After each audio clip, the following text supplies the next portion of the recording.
to episode 2 of my How a Motorcycle Works series. If you have not watched the previous episode detailing the stator, regulator, and rectifier, I highly encourage you to do so. Grab yourself some stickers from the description box and get yourself ready to learn about motorcycles. While motorcycles of the past didn't always rely on a battery, the more complicated motorcycles of today do. Motorcycles generally have a 12-volt battery hidden on board. There are two main types of batteries commonly used on motorcycles today: classic lead-acid or lithium iron phosphate.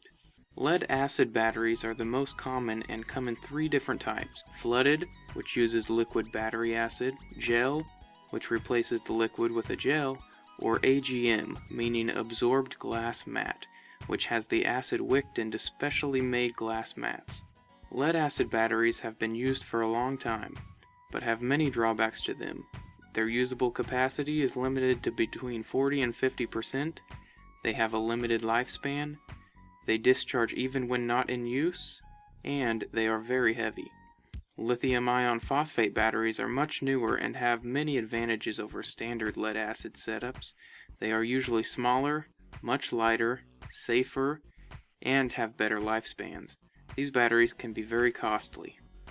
Regardless of which type you have on your bike, they generally function the same way. Contrary to widely held belief, batteries do not store electricity for use at a later date. Batteries actually function by use of electrochemical reactions. That basically means they convert chemical energy into electrical energy. Inside the battery is a series of cells. Each cell has two plates which are made of different materials depending upon your battery. The plates have what is called an active metal coating them. This is where the reaction takes place. And for lead-acid batteries, the negative plate gets sponge lead, while the positive gets lead dioxide. All of this is bathed in a solution commonly referred to as battery acid, or the electrolyte, but is really just your plain, run-of-the-mill, burn-your-face-off sulfuric acid.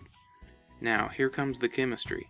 The lead of the negative plate reacts with the acid, creating lead sulfate and one electron. Lead dioxide, hydrogen ions, sulfate ions, and electrons from the lead plate create lead sulfate and water on the positive plate. I could go into more detail, but I doubt many of you want me to. To simplify, the excess electrons flow out of the negative terminal of the battery, go to the component they need to, and then return through the positive terminal.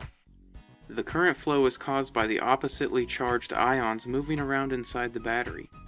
Each cell in the battery can make about 2 volts, so 6 are needed to make a 12-volt battery. If you are unfamiliar, voltage is the difference in charge between 2 points, while current is the rate at which charge is flowing. Eventually, the sulfuric acid becomes highly diluted with water and the battery no longer functions. Luckily, charging the battery is possible. Charging the battery just reverses all of the reactions that took place before. Pretty cool, huh? One more thing before we wrap this up. Did you know that not only do the wires on your bike have electricity flowing through them, but so does your bike itself? Your battery's negative terminal is actually attached to the frame of your bike. This is called grounding. This means that your frame actually has electricity flowing through it. I know, you are probably shocked. That was a good one.